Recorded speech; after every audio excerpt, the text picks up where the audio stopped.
Al Qaeda और ISIS जो है ये इतने बड़े आतंकवादी संगठन थे, उनसे किसी की तुलना मैं समझता हूं करना ठीक नहीं है। दूसरी बात यह है कि कांग्रेस अपने भीतर क्यों झांक कर नहीं देखती। उसी के बड़े नेता आरएसएस की तारीफ कर रहे हैं, नरेंद्र मोदी जी के कार्यकाल की तारीफ कर रहे हैं, और उसी के नेता आरएसएस को और बीजेपी को बुरा कह रहे हैं। तो कांग्रेस के जो पतन का असल राज है वो उसके अंदर के लोग हैं।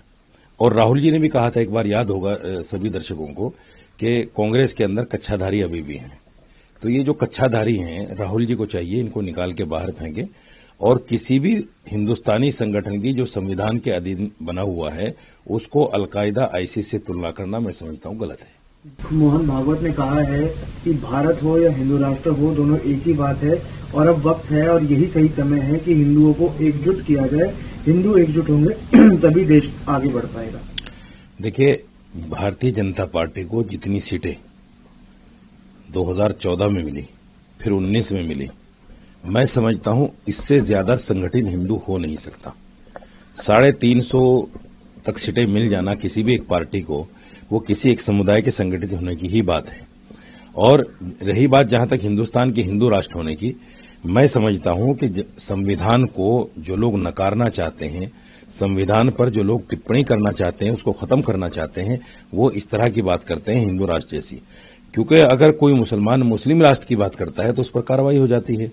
और हिंदू नेता या मोहन भागवत जी बार बार इसको हिंदू राष्ट्र बोल रहे हैं, उन पर कोई कार्रवाई नहीं हुई। तो इसका मतलब यह है कि कहीं ना कहीं हमारी जो सरकार है वो दोहरे रवैये पर चलना चाहती है, जो नहीं होना चाहिए।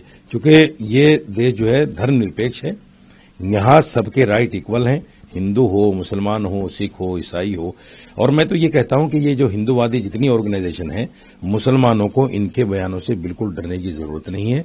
जब तक संविधान जिंदा है कोई किसी का कुछ नहीं बिगाड़ सकता। उन्होंने एक कैफे में घुसकर 2 मुस्लिम युवकों की पिटाई की है, उन पर लव जिहाद का आरोप लगाया गया है, और ये बात बताई जा रही है कि वो जिन महिला अपने दोस्तों के साथ वहां पर बर्थडे सेलिब्रेशन कर रहे थे, बर्थडे सेलिब्रेट करने पहुंचे थे, इसी बीच बजरंग दल के कुछ कार्यकर्ता कैफे में घुसे, तोड़फोड़ की और उन दोनों की पिटाई की गई।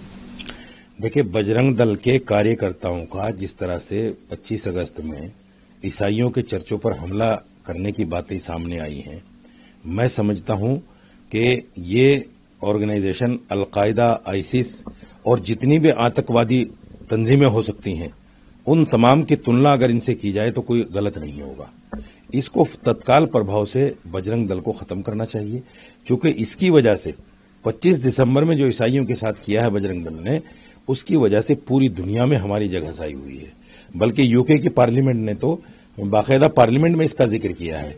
सरकार को चाहिए कि बजरंग दल जैसी तंजीम को, जो देश में नफरत फैलाना चाहती है, इसको बंद करना चाहिए। नहीं तो इसके खिलाफ अगर मुसलमान खड़े हो गए तो देश में अनर्थ हो जाएगा।